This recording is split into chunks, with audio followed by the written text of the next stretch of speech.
Dave Anderson here with the Fisherman magazine. It's May 8th. These are your headlines. Striped bass fishing went from a slow burn to a full-on fireworks display with a widespread bite from the Cape to Connecticut and some really nice fish in the mix. Togging in Rhode Island continues to hold its own with the shore guys now getting in on the action. And we've seen our first bluefish of the season, some of them getting as far east as Buzzards Bay in Massachusetts. Stay tuned for all that and more on this week's New England Fishing Forecast. The ultimate fishing authority in the Northeast, the Fisherman magazine. No guessing, just catching. New Explore Series fish finders keep you locked on fish with unbeatable clarity, best-in-class imaging options, and a stunning ultra-bright HD screen. There's more to explore, only with Humminbird. Before we begin, we got a few news items for you guys. The first one, I want to run through this week's digital edition.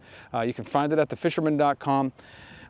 These are just like the paper edition that comes to your mailbox, but they are digital, so you can check them out on your phone or your tablet or your laptop or whatever other device you like.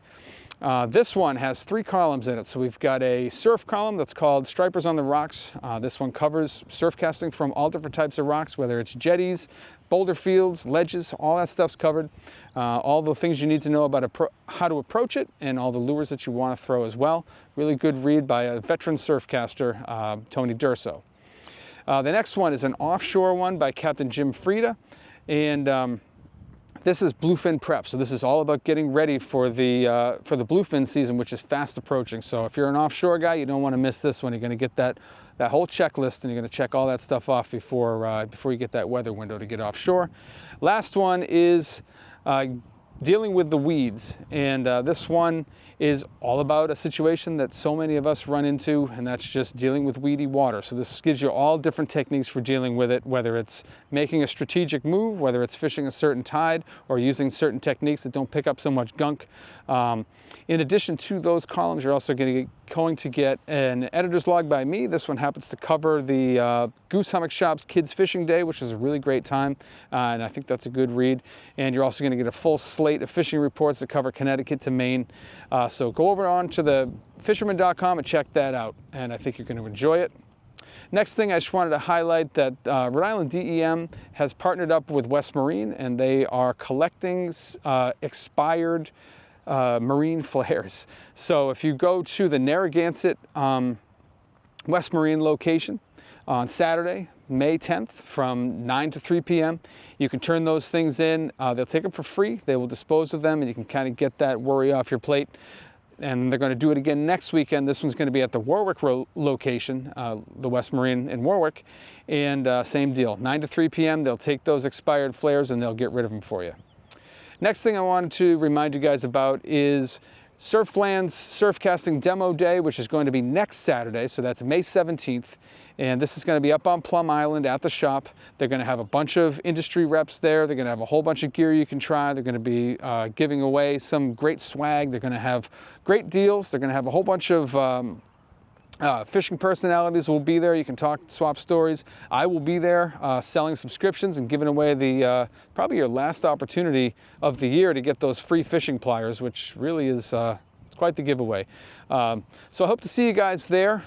That's again May 17th up at Surfland Bait and Tackle, and hope to see you guys there.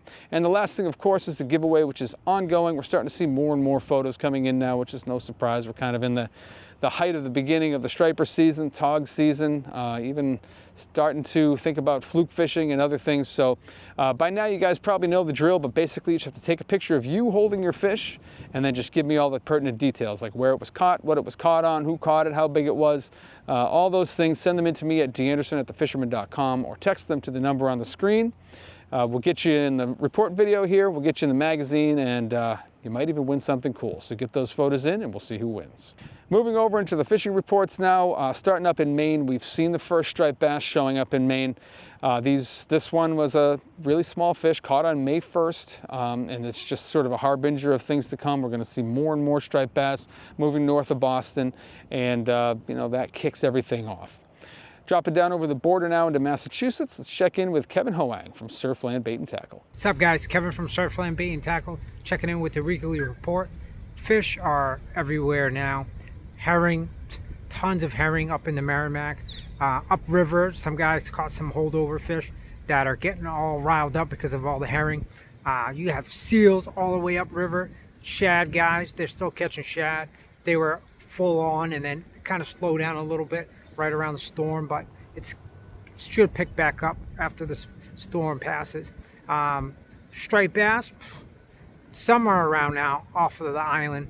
There was a few caught in the ocean front, and then there was a couple caught at the mouth of the river. But I mean, any day now, because south of us on the North Shore in Boston, people are catching fish. So in my opinion, it will be any day now. We'll get some freshies up in Plum Island. And then flounder fishing. Flounder fishing's been good south of us and north of us. For some reason around Plum Island, shore fishing for flounder hasn't been that productive, but on the boat you can find them. But from shore, it's more a little bit north, up in Hampton, up in Gloucester, the North Shore. People are starting to catch some nice winters. So white perch, people are still catching white perch. Sea worms, fish finder rigs, high-low rigs. That's what people are doing in the rivers, in the Parker, and then north a little bit into New Hampshire. They've been doing pretty well with white perch.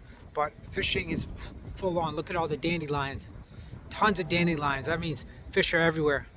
Every time I see that, I think of like a giant Todd taking my crab down in the Cape. So I'll see you guys next week. Now let's drop down into Boston. We'll check in with Danny Parma from Fish Bucket Sport Fishing. Thanks, Dave. Dan checking in with this week's report. Not much going on. We didn't get a chance to splash the boat. Had a couple of delays, but we're shooting on this weekend. And hopefully we can kind of shake the boat down, get out there and try and do some searching around. And hopefully on the next report I get some better news for you. I do know there is some guys out in the Boston area running the flounder flounder charters, and they've been doing pretty well. There's also Peter Santini over at Fisherman's Fishing Fanatics. He has the Zobo Flounder Derby coming up. I believe it's the weekend of the 18th or the 17th, or one of those weekends. If the boat's in the water, if you're a kayak fisherman, or you're trying to do it from shore, and you got some secret flounder spots, get in on the derby. Some chance to win some money and have a good time. Anyway, guys, that's what I got for you. Stay safe. I'll catch you on the next one. I've been getting a lot of good freshwater reports from inland Massachusetts. Wachusett has sort of been the crown jewel this spring, especially with that smallmouth bite. I don't think I've ever seen it quite so productive for smallies. We've seen a lot of big fish coming out of there.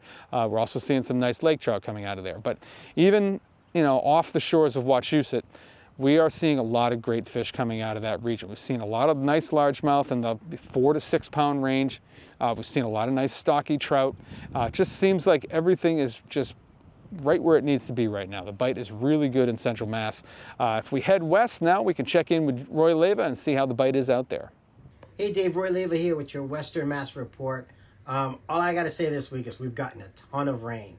Fishing, though, still continues to be very good. Even though the rivers are kind of blown out, water levels are high. We've got a lot of striped bass in the Connecticut River right now. Some of those fish are even pushing 40 inches. A lot of them are schoolies, but also you've got walleye, you've got smallmouth, and you've got pike, which have stopped spawning. What else? Yellow perch and crappie, and obviously the shad are still the talk of the town and the catches. Both reservoirs, Quabbin and Wachusett, continue to do well. The Lakers, water's starting to warm up just a tad little bit, so you're going to find those Lakers just a little bit deeper than we were, say, last week or the week before. Other than that, stocking trucks are still rolling. Plenty of beautiful fish to catch out here in Western Mass. So have at it. Catch you guys next week. Peace.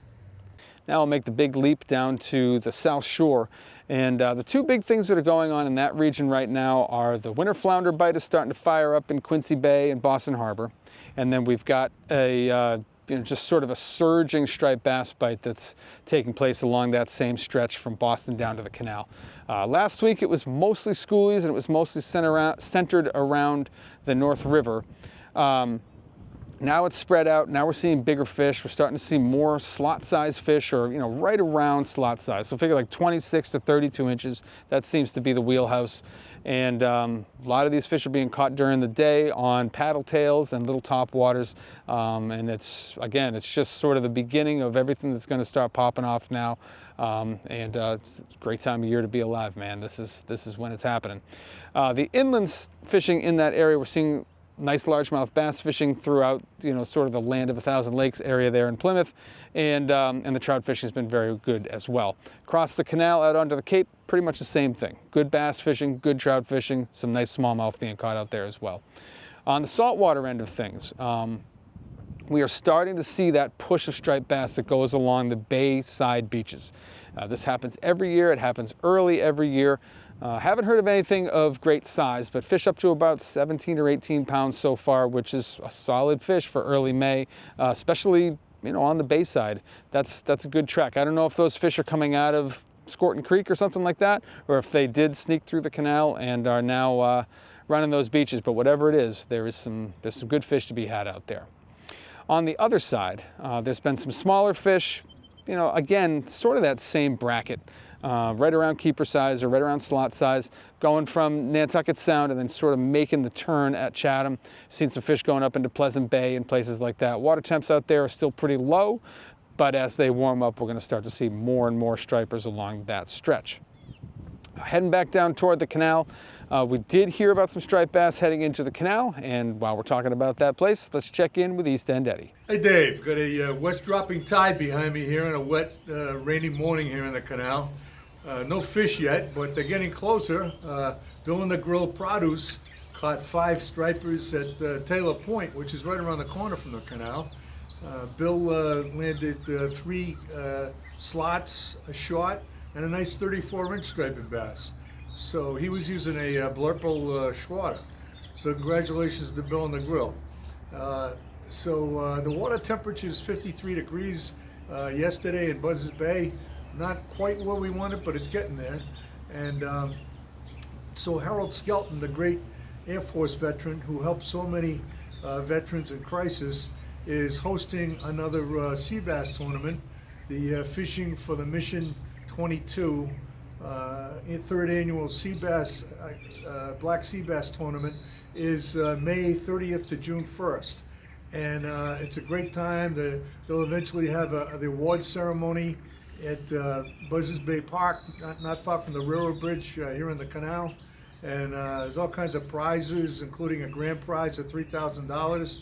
And mostly, people have a great time just helping veterans because, if it wasn't for the brave veterans we have, we couldn't live freely in the greatest country in the face of the earth. So do what you can to support them. If you need more information, you can email Harold at info@fishingforthemission22.org. And of course, 22 is a sad number of veterans who take their life every day in our great nation. So do what you can to support them.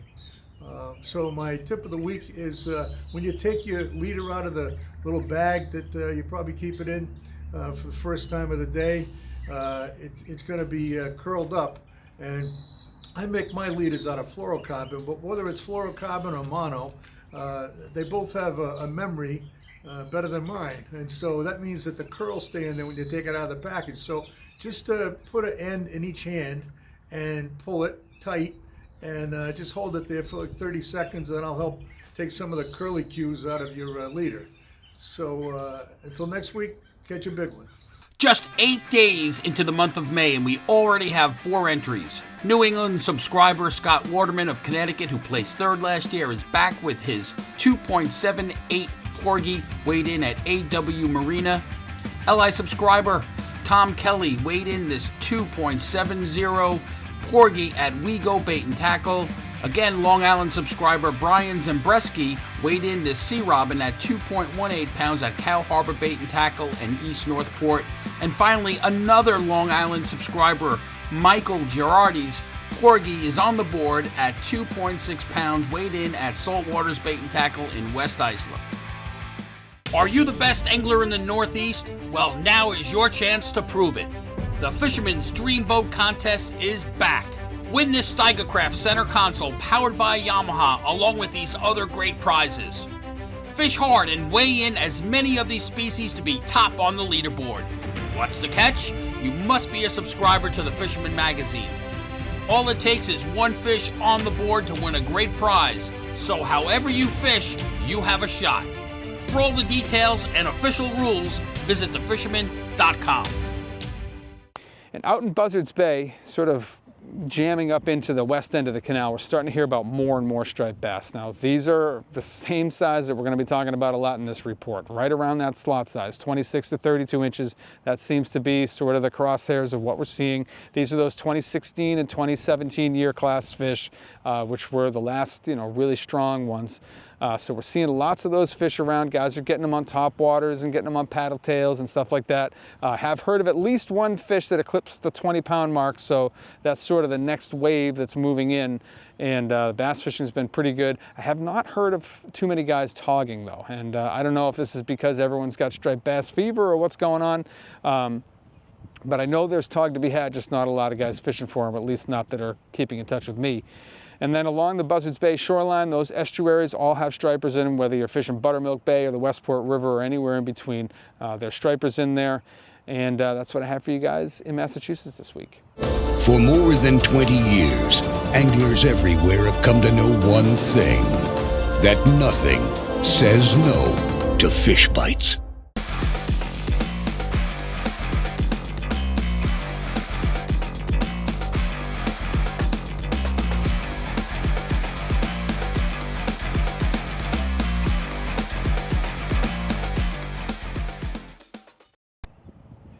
A big thing that everybody's talking about right now are the striped bass that have moved up into Narragansett Bay. There's been some bunker that's moved in. That has sort of brought these stripers with it, and the action really seems to be centered around like the middle of the bay. So figure from Jamestown up to Prudence, across to Bristol, and then all the way up to Providence, so sort of in that isosceles triangle of the bay. That's where the action has been the best. Most of the guys that I'm talking to are doing the most damage on the flutter spoon, but we are hearing about some top water action and some guys doing it with soft plastics on jig heads and stuff like that as well. And again, most of these fish are in that same 26 to 32 inch bracket. We have heard of a few fish in the 20-pound class. I think the biggest one I've heard of is maybe 25 pounds. So no influx of giants just yet, but things are looking good in the bay, and seeing a lot of guys heading up in that direction right now. Thanks, Dave. Hey guys, a lot to talk about in the East Bay, and so it begins. I think we've all been talking about what week we were really going to get a big push of fish, and that week is here. There's lots of pogies in the bay. There's some 40-inch class bass that are around. Anywhere in the East Bay that you're fishing right now, Barrington River, Warren River, you're going to catch bass. Out in front of Colt State Park, off of Nayet Point, Barrington Beach. Look for bass to be everywhere. I'm sure they're just trying to settle in a little bit, but there's lots of schools of pogies that they're on. So basically, if you find some birds out there working and you're in a boat, you can get on the fish. And we did that on Sunday. I was out in the bay with Todd Treonze, and we had a heck of a day. Todd was using the flutter spoon, and I was using the bucktail, and we both connected. And I'll tell you, there was a lot of boats out there. There was a lot of birds. There was some bait working. There's some big pogies around inside of the upper bay. Look for those pogies to move into the Providence River and pretty much congregate. And guaranteed this week you're going to see some really big class fish up inside the Providence River and out in front of Barrington Beach off of Connecticut Light. All good spots right now to be catching fish. The tog bite has been pretty good up in East Bay. Finally, we're getting the bite behind the American Tourister. Look to fish on the incoming tide 2 hours before and about an hour after is usually when that bite sticks around behind the Tourister. If you get up on the Warren or the Barrington Bridges, the bite usually will stick there for both tides. Just got to fish on the ebb side to get into those eddies. Look for good tog bite to be underneath Mount Hope Bridge, Mount Hope Bay, Brightman Street Bridge in Fall River, and the Taunton River. Look for some fish to be there. And Bristol Narrows is always a spot that we never talk about, but it's probably one of those hidden gems for early seasons of tog fishing. If you can get out on the Bristol Narrows there, don't get stuck with your car out there because it floods in pretty quick. But incoming tide, fish that little current near the red can there. It's a great early season tog spot. And that's what we got from the East Bay. Quite a bit going on. So get out there and fish, guys, in tight lines. We'll talk to you next week. And while we're up in the bay, let's check in now with Jeff Sullivan. Here he is. What's up, Dave? What's going on, guys? Checking back in this week for a little night largemouth fishing. It is now 2 o'clock in the morning, 2:15 to be exact. I am on these fish. I'm on a pattern, and I'm staying on them. I know what they're doing. I know what they're eating. Subtle changes makes a big difference, guys. But, you know, you stay on the bite, you stay on the fish for, you know, as long as they're going to chew. So we have a half moon up there. It's pretty windy out. And, yeah, I'm just going to keep chugging along and keep these largemouth occupied while they keep me occupied. So the bite is very, very good right now. So if you guys are into largemouth fishing, which you should be because it's like the best bite ever, yeah, I've been pretty much not sleeping and just catching them up. So all right, guys, I'm gonna get back to it, get this big girl back in, let her say hello to the people. Hello, guys, and yeah, catch you later. Heading outside the bay, we are seeing a lot of different species of bait moving in. We're seeing a lot of squid and we're seeing a lot of mackerel. Now, this is the second year in a row we're seeing this influx of mackerel in the springtime. And you know, it's changing the game a little bit. The striped bass are taking notice, of course. These are both things that they love to eat. And I was just talking with my counterpart, Mike Hatchie, this morning, and we were kind of saying that this sort of aggregation of squid and mackerel outside the bay could hold up some of those big fish that typically head up there to eat the bunker. So it's an area you may want to keep an eye on if you're one of these guys that likes to catch big stripers like me. So, you know, a lot of mackerel outside there. And then this isn't necessarily localized. We've seen fish at Sakonnet, we've seen squid and mackerel off of Newport, and we've seen a lot of squid and a few mackerel off like Matunic and then kind of heading down South County way. So, you know, it's some good stuff to think about. And the other thing that's been going really well right now is the togging. I've seen some guys get some nice fish from the shore, and you know, a continuation of sort of these little bit deeper bite that's been going on over the last couple of weeks. And for a little bit more on that, let's check in now with Todd Treonze. Here he is. Hey Dave, it's Todd Treonze, Hooked Fishing Gear, with a quick weekly report. So 3 things to focus on this week: tog, stripers, and squid. So the tog bite has moved itself down the bay, been fishing a little bit more closer to out front, and the water temperature in the last 10 days has gone up by about 7 degrees. So I'm finding consistent bite now in the usual haunts, call it lower bay now, on structure, on pilings, rock piles. That bite has definitely picked up in the last week. Mid bay still good as well, you know, further up, more consistent bite, more keepers up that way. Stripers had a chance to get out on a Freedom boat on Sunday, worked the mid bay, rips, different areas, found bass with lice, found bass on flutter spoon for the first time this year, which was pretty awesome to see. Last but not least, squid bite in the harbor has been pretty damn incredible. Been out there on the kayak, got a bunch this week, and you know, learned a lot from Dustin Stevens on that front with the squid bite. And first time for me trying it, and it was exciting to get out there and get on that bite while it's here local. Hope everybody has a great week. Stay hooked, and see you on the water. The first week of the 2025 Coastal Kayak Clash is now in the books, and things started off pretty darn hot. We had John Jurjevic from New Jersey with a 32-inch striped bass. That leads the striper category. We had Todd Treonze with a 17 3/4-inch blackfish, which is good enough for second place in the blackfish category because Tom Hood is leading with his 19-incher. Both of those fish were taken from Rhode Island waters. We had Peter Farina with a 22-inch weakfish taken from Jamaica Bay out in Long Island. And the most impressive fish of the week, in my opinion, was Greg Vergare's 25.5-inch fluke taken from New Jersey. That fish is going to be on the leaderboard probably for the whole contest because that is one impressive fluke. The final scoreboard looks like this thanks to our tiebreakers, which puts the largest fish in the lead because pretty much everybody has the same number of points right now. John Jurjevic is leading with his 32-inch striped bass.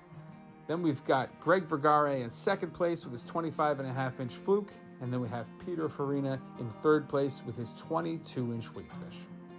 Hey kayakers, the Fisherman's Coastal Kayak Clash Contest is back. Win this fully outfitted Hobie Mirage Lynx kayak from Yak Attack along with other great prizes. Catch and release as many of these species to be top on the leaderboard. To enter, you must be a subscriber to the Fisherman magazine, fish from a kayak, and document your catch. Many chances to win great prizes, so get out there on the water now and fish hard. To be part of the action, you must be a subscriber and register at thefisherman.com. Headboats have been heading offshore looking for codfish. The bite's been picking up, but it's been, it doesn't sound like it's been killer. But they are starting to find some other species, starting to find some tog out there now. They're starting to find some porgies or scup, whatever you want to call them. And looking at their social media, it looks like they're going to make the switch to fluke fishing and scup fishing over these next couple of weeks. I have not yet heard of the first fluke from Rhode Island waters, but I don't think it's going to be long. Typically when we start to see these big movements of squid along South County like we're seeing now, those fluke are not far behind, and they spend a lot of time just hanging out underneath those squid. And then along the beaches, we're still hearing about striped bass at the mouths of the breachways, and seeing some bluefish in that area as well, so keep your eye out for the yellow-eyed devils. And that's what I have for you guys in Rhode Island this week.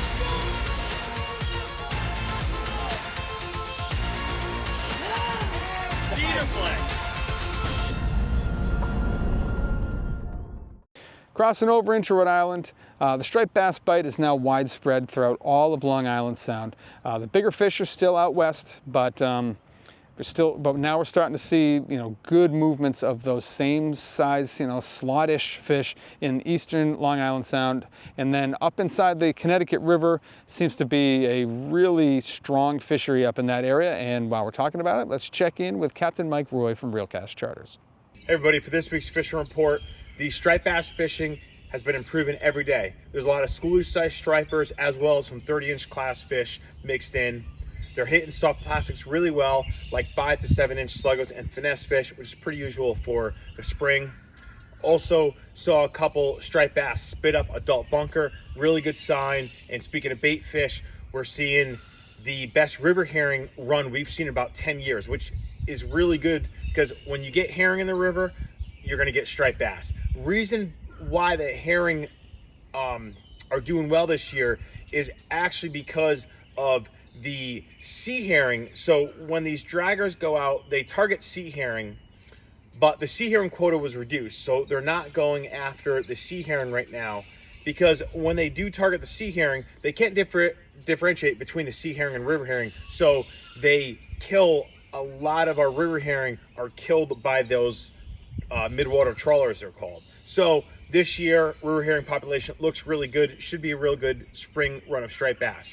Also, in the past week, I caught a squid on a soft plastic, actually. So there's squid out there. Buddy of mine caught the first bluefish of the year.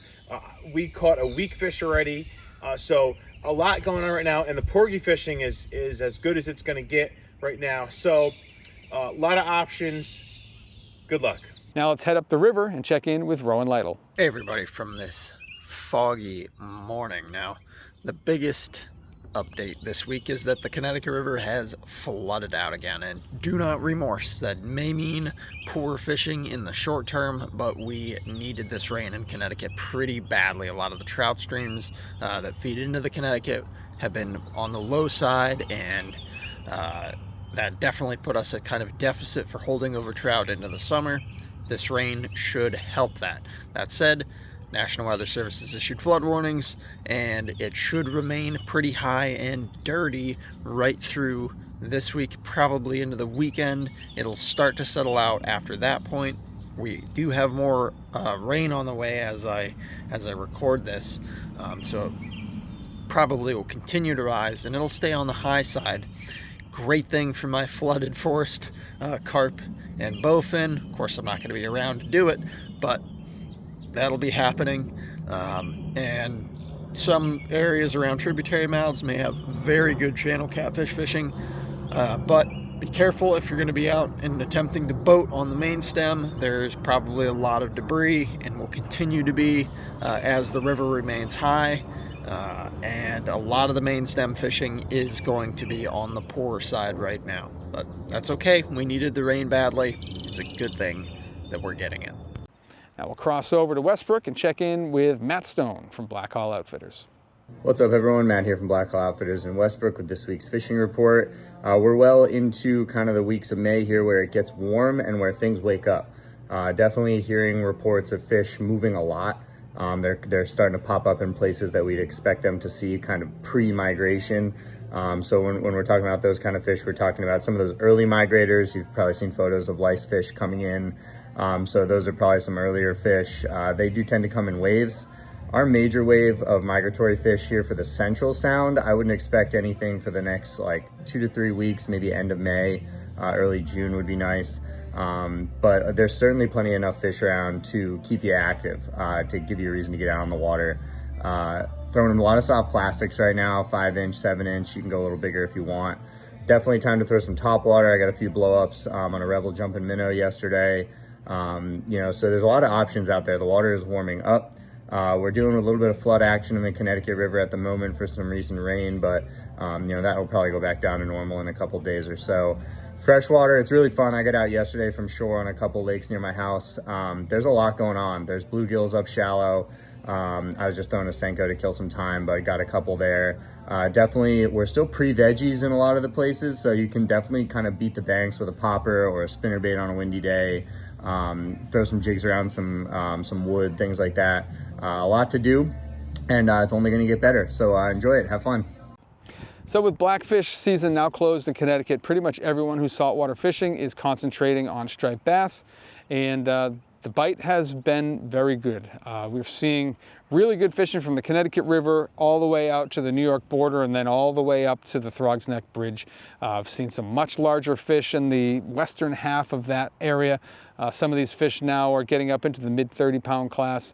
And guys are getting it done with a lot of different rigs, whether they're chunking, whether they're throwing big top waters like the dock or something like that, trolling mojos, throwing the flutter spoon. All these things are getting some really nice fish. But the other thing that's sort of quietly running under the radar is that we're starting to see more and more porgy action. A lot of the best porgy action though is on the other side, crossing over to the Long Island side, going up into Peconic Bay.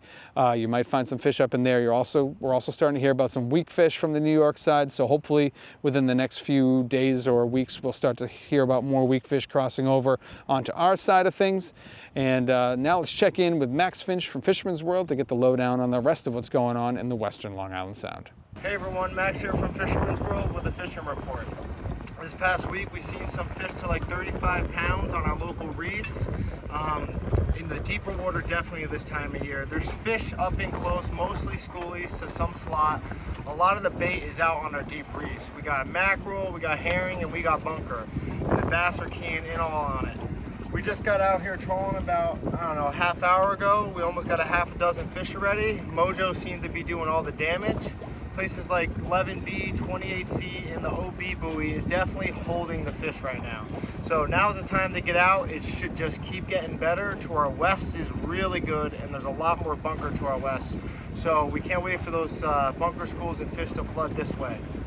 The opener of the fluke this past weekend was a little on the slow side. The waters are still cold. I got 53 to 54 out here right now. Ian's Neck to Smithtown is definitely a place to be, up and tight. Try to, stay near the clouds of sand eels that you mark on your sounder. Fluke are definitely keyed in on bucktails and bait this time of year. Seems to be out fishing the Gulf. So, you know, smelt, squid strips, spearing, even if you get the mackerel and the sabikis, definitely strip them up. Porgies, definitely Oyster Bay is a place you want to be. We see some hubcaps this past week, and remember always to bring clam chum. On the freshwater side, the rivers are still fishing well. Trout magnons, spinners, small rooster tails, castmaster all do damage. Worms are really good this time of year, night crawlers and trout worms. And the Saugatuck is still on the slower side for trout. The waters are still really cold up there, but moving, you know, later into May, we should see the waters warm up. Thanks and good luck.